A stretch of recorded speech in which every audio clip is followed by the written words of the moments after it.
So let's try and get at least one more book in tonight. It takes forever for this phone to load up and do this. If I had my computer working, it wouldn't, but my old computer is bit the dust. And Santa, if you're listening, I would love an HP. About a 17-inch screen is what I had before. I know that those are big and bulky, but I like the big and bulky.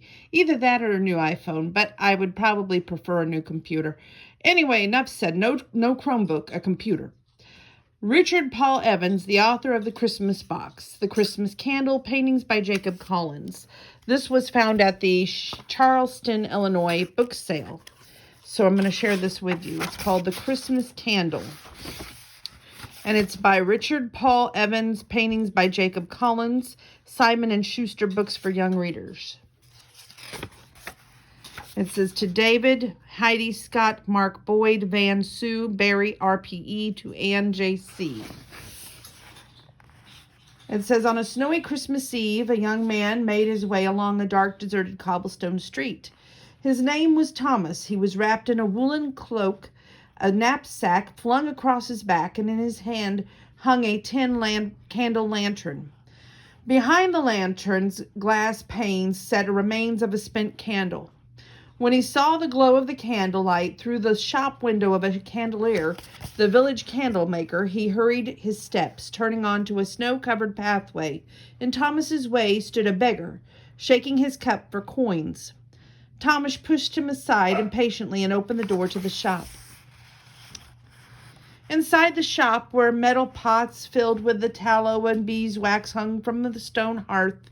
The old candelier stood with its sculptor's tools in his hands, surrounded by the beautiful creations he had made out of wax.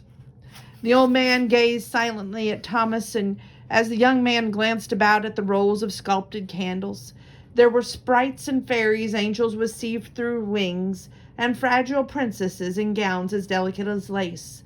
They smelled of myrrh and frankincense and meadow flowers. You are foolish, old man, Thomas said.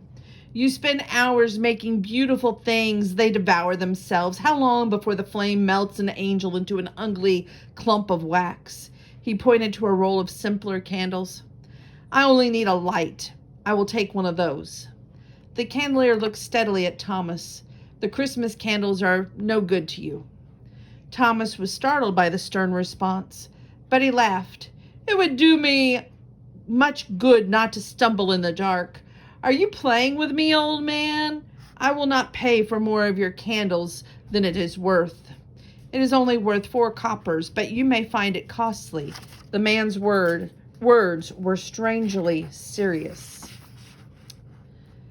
I have money. Give me that candle, Thomas shouted. Is it late and my family is waiting for me? I need illumination to find my way.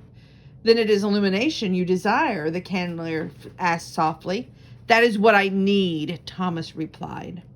The candle maker nodded slowly. So you do. He took a candle, dipped it over a flame, then placed it inside the lantern tin frame. Thomas dropped some coins on the counter and walked to the door. The old man's lips pursed in an odd, amused smile. Merry Christmas, my brother, he said. The farewell surprised Thomas. To you as well, he stammered. Then he hastily stepped out into the darkness, the lantern lighting the road ahead. Thomas had traveled only a short distance when a shadow emerged from the alleyway. A robber, he thought fearfully. He held out his lantern. Who's there? He called. Then in the light of the candle he saw it, a frail woman huddled against the cold. Sir, cried the woman, a pence, please. His eyes narrowed in contempt at the beggar. Then as he looked at her more closely, he gasped. He knew that face well. It was his own mother. Mother, what is this, a prank? Why did you greet me as a beggar? The woman stared at him. Just a pence, sir. Why are you here? Where is my brothers, my sister? Thomas asked. He reached out to her, but she pulled away. Mother, how peculiar, I can't say that word, peculiar you act. You will catch a chill. Here, take my cloak. He removed it and held it out to her. Cautiously, the woman came forward, then snatched the coat and retreated into the shadows. But as she moved from the lantern's light, her appearance changed. She was not his mother, but a beggar indeed. With Thomas's cloak in hand, she disappeared into the darkness. A strange trick, he said to himself. He wrapped his arms around his chest, wishing he had kept that cloak. Is it I who will catch a chill?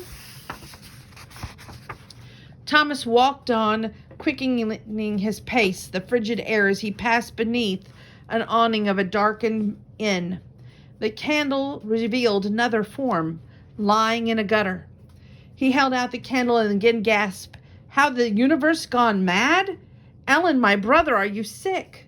He set the lantern down and pulled his brother's limp arm around his shoulder, struggling to lift him. Ellen, I cannot carry you, he pounded on the man's inn door, which was opened by a grim-faced woman. My brother is sick, and I fear he will freeze before I can come back for him. May I bring him inside? For the price of a night, she cackled, a shilling. A shilling? Thomas reached into his pocket. I only have a sixpence.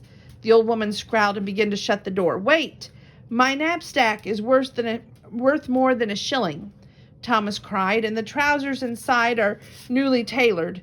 I will give you everything. The old innkeeper looked at the bundle, then reached out a fat hand. Thomas flung his knapsack from his back and then handed it to her with the last of his money. She opened the door and bring him in, leaving him the lantern on the curb. Thomas dragged the man into the inn's foyer. As he gently laid him on the wooden floor, he suddenly saw the man's face. Like the beggar, it had changed. So it is your brother who lay in my gutter? Croaked the woman. Thomas gasped at the man. He's not my brother. You are mad, the woman muttered, and then she shoved him out the door. Outside, Thomas picked up the lantern. He looked at the glass panes. There is something strange about your light, he whispered. Thomas had just glimpsed the bright light of the home when he came across a little girl shivering in the cold. Have you anything to eat, sir? She asked with a faint voice. Thomas felt a stir in his chest. This child was tiny, no bigger than his sister. Suddenly, he pulled the lantern away. He wouldn't shine it in her face. He could guess its trick. And what could he do for this poor waif? He had no food. He had no money left to give. I have nothing, Thomas murmured as he left her, willing himself not to turn around. Penniless, cold, Thomas trudged onward, hardly glancing at the familiar houses of his childhood. His own home was dressed for the season, and music and laughter came from inside. As he entered the foyer, his mother greeted him with a great excitement. Thomas, she exclaimed, you arrived. Hearing her cry, his sister and brothers rushed into the room to welcome his arrival. When the joviality had begun to settle, his mother looked at him peculiarly. Thomas, where is your cloak? Thomas gazed solemnly into the bewildered faces. I gave everything away, he said.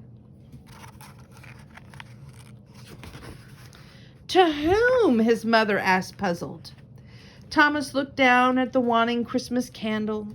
The old man spoke the truth. You are costly.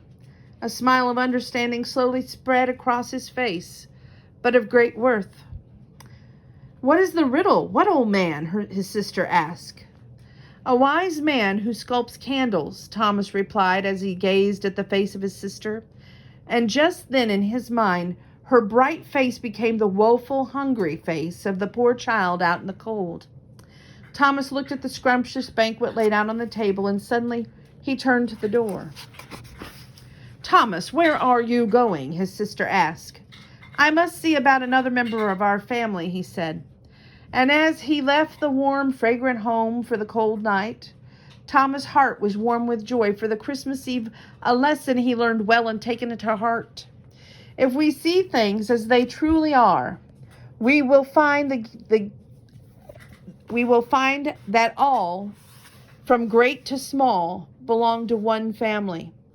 And the truth, known from this beginning of time, is perhaps seen best in the joyous illumination of Christmas.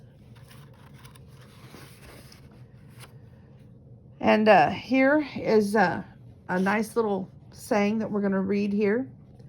What is the most important thing we can do for our children? In 1996, the Christmas Box Foundation sponsored a children's welfare conference to discuss that question? The answer? The Christmas Box House International Incorporated, a one-stop shelter in Salt Lake City, Utah for children wanting to be placed in foster homes. Currently, abused, neglected children are bounced between various agencies, police, doctors, lawyers, and caseworkers before being thrust into a new home.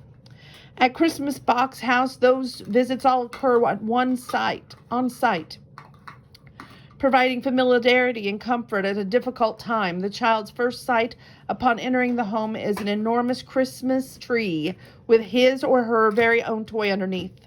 To help fund this haven for neglected children, all of the author's proceeds of this book will go toward the construction of the Christmas Box House. If you are interested in buying a brick or would like more information, write to P.O. Box 1416, Salt Lake City, Utah 84110, or the website www.thechristmasbox.com. And this book, will be in the bag for the Candy Kitchen. I hope it finds a good home.